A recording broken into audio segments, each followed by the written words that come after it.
Welcome to episode 404 of the AHRC Marathon Training Vlog. MK here, and today is Coaches Club, a weekly discussion during which some of the athletes who I coach share their perspectives on aspects of marathon training, from favorite workouts to balancing running with work and family. It's where you can get a diverse range of insights from my very good friends with whom you may be able to connect on a personal level. Hey, looking for a destination marathon? Then consider the Big Island Marathon in Hilo, Hawaii on March 16th, 2025, and join me, Cole, and Evan for some beautiful Hawaiian scenery on a super fast course. Use code ALLHEART for a 20% discount at registration. Hope to see you there. Today's topic is my favorite workout, so let's get into it. Today we have Cole, Evan, David, Kelly, Tony, Johnny, Ruben, and Colin at Coaches Club for this discussion. Hey, Kevin, why don't you hit it off and get us started? I think my favorite workout so far in this training build, base building build, has been the Sunday long runs. And a couple of reasons why is one is that I think the paces are a little bit slower than I can handle, more. It just feels better. And two, I just don't have to go to work afterwards, which is great. And three, the last couple of weeks I've been running with you guys, and it's been actually really fun, very fun to connect with people. It makes the time go by so much faster, and it's been a lot of fun. So I've been really enjoying the Sunday long run so far. But today's run, actually, I did a fartlek for the first time, and actually I really enjoyed that too. I was a little bit nervous this morning because I didn't know how that would feel, but it was something different and something new for me, and I actually really enjoyed this morning's run as well. Running with friends is awesome, and changing it up a little bit and getting a little diversity in the schedule is a lot more fun as well. My favorite workouts are also the Sunday long runs, and I think I like it for the same reason that Mr. Kevin likes it. I really like meeting up with a bunch of people on Sundays and going out for the run. And even though I don't end up running with most people, like only like one or two, it's still like nice like hanging out before and after the run, so that's always fun. And I think there's something about like going out for a long run and then in the middle doing like a tough workout inside it, and then being able to get that done. That's pretty cool. So I like that a lot. Super challenging. Mine is actually also the Sunday long run. Similar reasons to Kevin and Cole. I haven't ran with people since high school. Last year when I was training from a marathon, I was doing it all solo.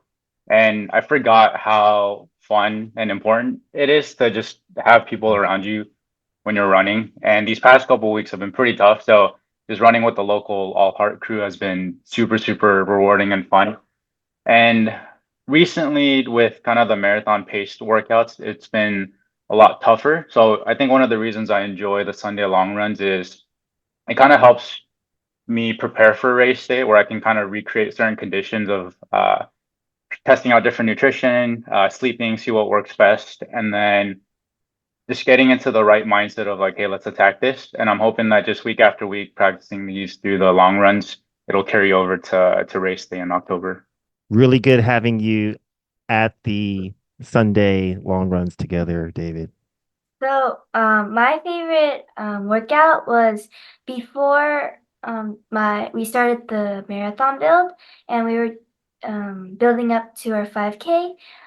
The Tuesday workouts were my favorite because they were short, but they felt fast, so they went by fast, and I got to wear my spikes, and it made me feel like really cool. Indeed. What kind of spikes do you wear, Evan? I wear the dragonfly. Nike Dragonflies. It's funny how the speed rep sessions take a lot of time actually, because there's a lot of downtime, but you feel like the time goes by pretty quick. So that must mean that you really enjoy that time. That's awesome. I think for me, my favorite is definitely like the speed intervals, the repeats. I think the most satisfying is like, let's say you have like a set of 8. When you get to that 7th or 8th, in your mind, you're just like, okay, I got like one or two more and then I'm almost done. Um, I think like that's the most rewarding for me. And then after you can do your cool down, um, it's just a good sense of like, it pushes you to go fast and you feel fast and it feels good. But at the same time, like the workout's almost done. So that's it's kind of like my favorite. My favorite workout is the good workout after a couple of hard days. And this week I had two hard days back to back of just, I wasn't feeling it. And my body wasn't feeling it. And so I was really like down on myself. And today I had a really good workout. I'm really happy about that. When, you break that pattern of, being on a slump. What broke the slump for you? What kind of workout did you have today? I had a 10-mile fartlek. Yeah, I challenged myself to get out of that feeling sorry for myself mindset. And so I just really try to like hit my paces, and kind of focus on my form and all that. And yeah, it worked out, so I feel good about it. Wow.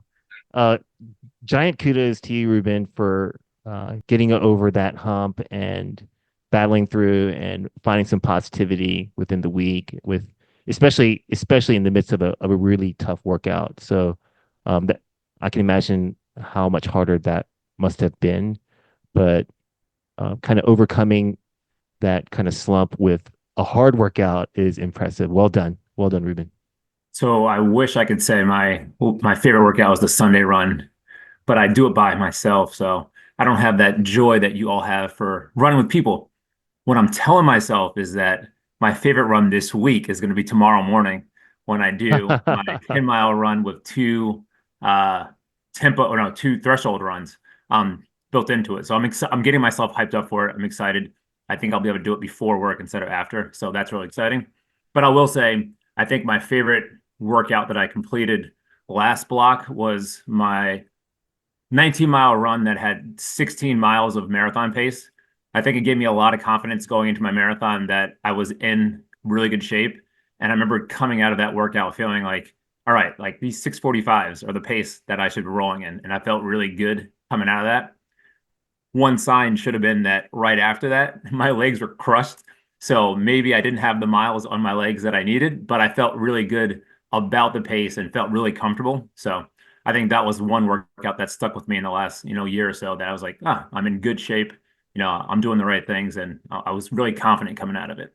Well, Colin, I'm sure that we can do just a few small tweaks in order to kind of get over that next barrier of giving yourself legs towards the end of a marathon race.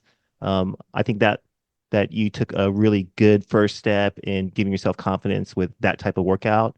And so we just have to do just a few more tweaks, and then we'll get you across that line in time at by racing hard in the last 10K. Hey, and I love the way that you psych yourself up for really tough workouts and making it your favorite for the week.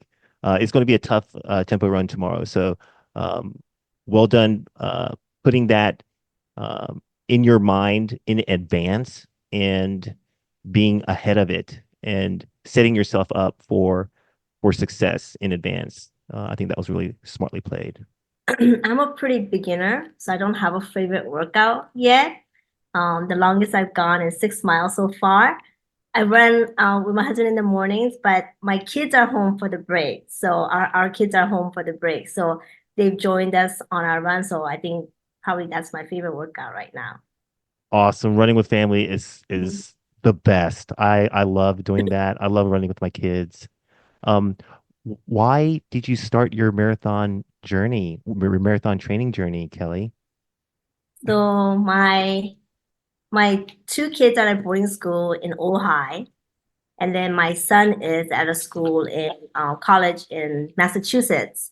And so I know my husband ran the M2B, and then and a lot of his friends, and they qualified for Boston there. So I'm hoping that I can qualify I can run my first marathon at the M2B and hopefully qualify for Boston and then run the next year. That's how I started, and I actually gave up on it because I realized I wasn't getting very far, and my MK heard about it, and then he said, "Let's put you on a schedule." So I've been on the schedule for the last week or so. I've been running for a while, but I kind of stopped the last few years and kind of started getting back together again running because my wife wanted to run. So I think it's a pretty amazing reason to start a marathon training journey, to connect with your children like the way that you want to, Kelly Nuna. I think it's just such a cool little story how you have two kids in Ojai and you want to make your first marathon experience at Ojai so that they can cheer you through the finish line when you cross with a Boston qualifying time. And then the next year, go to Boston where your son is going to be in his senior year at Harvard and he will be graduating. And just before he leaves, you'll be able to race that race and he can cheer you on at the finish line in Boston. I think that's an amazing story. Let's make it happen. Okay. Awesome. My favorite workout are also the Sunday long runs.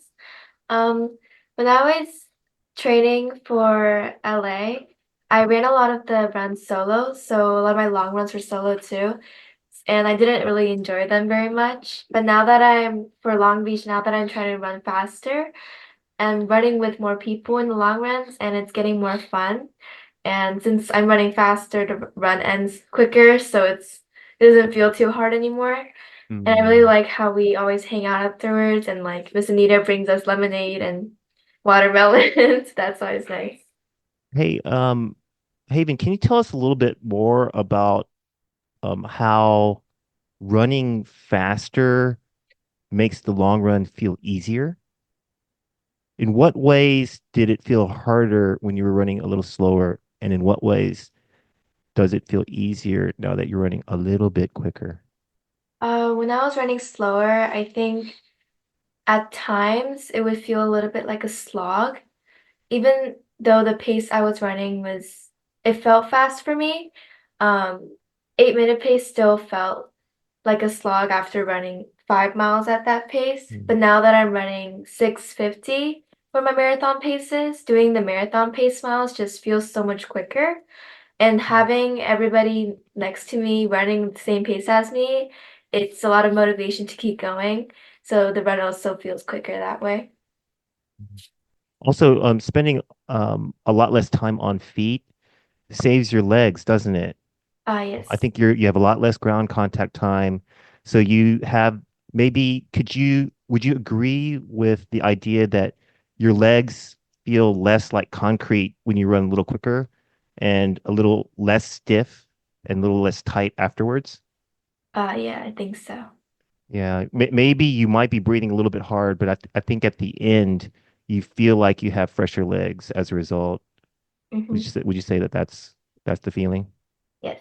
My favorite workout when is my on the days I struggle. So like yesterday, so I couldn't run any fast, 10, 11 minutes or whatever. I think it's because it gave me motivation to run better the next day. Yeah, that's my favorite. Yeah. What are you thinking at that moment? Yesterday when you were struggling, what were you thinking at that moment? Were you thinking, "Oh man, this is so hard," or were you just automatically moving on to, "Okay, tomorrow I'm going to crush it"? What is going through your mind during that time? A lot of negative thought, but I try and like I think last week you guys thought about or somebody asked you about do you get bored running the same route? And you said you focus on the workout instead of the route. So I think that's what I focus on too. So focus on the workout and also Awesome. so today is a little better, but it's too hot, 85 degrees today. I couldn't run in the morning because of work. So Well, I love how you turn a negative situation into such a positive one. Well done, Gary Young. thank you. Hey, my favorite workout is very similar to a lot of people's sentiments here. But I think most closely similar to what Cole spoke about. My favorite workout is not just any long run, but the long run that's about 3 to 4 weeks before race day. Um, the reason why I like this run is because up until 5 weeks before race day, long runs are just aerobic. We're just going out there, spending a lot of time on feet, and the fastest that we run is marathon pace. And the heart rate is only going up to the aerobic threshold. Whenever we feel like we're going above it, we pull it back and we do a float. We do plenty of tough running during the week, and we want to save ourselves for those quality sessions and workouts during the weekdays. So the long runs are very conservative. But from 4 weeks out until race day, we really up the intensity. And that's when we still have pretty tough workouts during the weekdays. But on the long run, the weekend long run, we do a workout. And it's the culmination of all of the hard work that we put into the training block. And it's the closest that will simulate the actual marathon. And then during these long runs between 18 and 22 miles, we'll put in long intervals of threshold work and even VO2 max work. And during that time, it's super hard. I'm not gonna lie. I'll admit it's very, very hard. But amazingly, I'm even amazed. We can do it. We can get it done, and we don't feel worse for wear. So, Colin, like I know that you did a giant continuous marathon pace run and gave you some confidence, but afterwards you had dead legs. But we're going to tweak that so that even though we do even harder efforts, efforts at lactate threshold, efforts at VO2 max, you will still have legs. You'll have legs to finish out 3 to 4 miles of your long run. And the best thing is you just feel so strong afterwards. It's 12 to 14 weeks of putting in a lot of hard work. And then all of a sudden, every day I'm feeling super, super tired. Every day I'm feeling beat up. But I get to 4 weeks out from race day, 3 weeks out from race day, 2 weeks out from race day, and I'm doing these long runs and I'm just crushing. I feel like a superhero. I feel superhuman. Like I never ever during the training block feel this strong. And then all of a sudden I can do amazing things that I could never imagine being able to accomplish earlier in the training build. And so it's just a great feeling. It's a great feeling to feel that fit. And it means that I'm peaking. It means that I've reached my fitness peak. And that timing is so critical just before the race to have this invincible feeling. And then that will give you the confidence to go into your marathon race with everything that you need, all the skills that you need, all the aerobic capacity, all of the lactate clearance ability, all of your speed and power at VO2 max, everything that you need to go to your marathon and destroy that marathon race and grab your goal or your personal best. So I hope that everybody can look forward to that. I've experienced this many times, and Cole and Evan and Haven have experienced it as well. And I can't wait until all of you have experienced it also. If I can comment on that, I watched Cole's video after he gave us the video that Cole had said was one of his favorite workouts before. And I know exactly what you're talking about. Like after seeing him go through that workout and how difficult it was, but then how much of a rock star he was, like I was like, oh, I get it. Hard, but like it's amazing the feeling when you've done it. And the one thing that I can say already, and the 5 weeks or so we've been working together, is that this is very much unlike any other training program, where the last marathon build I did never did anything on the long runs but the long run. Like it was always just long runs that built up gradually, dropped on and built up some more. And the marathon pace miles was the only one where I did something fast, really in a long run. Whereas already, like in the build, we were already doing like speed workout in a long run, which in my mind I was like, this is crazy. But I understand that I'm doing another 5 or 10 miles after my legs have done a hard workout, and it's not even that hard yet. So I think that's something that I've recognized already in our training, that we're doing things in the middle of the run so that you're used to continuing at what feels like really easy after you've done hard workouts, and my heart rate comes down pretty quickly. So I think that's one of the things that's exciting. You know, it's different and it's intimidating, I think, somewhat, but knowing that it's what I need, because that was the struggle, that I didn't train myself to be able to go hard once I've, you know, put tired legs on. So anyway, I just wanted to mention that. Thanks so much, Khan. You're doing amazingly. You're an amazing runner already, and I think that you're just going to accomplish so many more personal achievements in the future. Hey, thank you so much for joining our Coaches Club discussion about our favorite workouts. Please comment below and share with us your go-to workout or training run when preparing for and racing marathons. I look forward to finding out how you boost your fitness and confidence. Please like this video and help get it out to as many people as possible. Subscribe if you haven't done so already. It helps out our channel a ton. You can find me on Strava at NK@AHRC, and check us out on Instagram at AHRC for your daily dose of running motivation. I'm going to let these wonderful people go and get some rest before they have to wake up for their favorite workouts. Cole, Evan, and I have one of our not so favorite workouts tomorrow lined up. Watch out for that video on Thursday. We hope you have a great day and a meaningful run. We'll see you in the next one. All right. Bye now.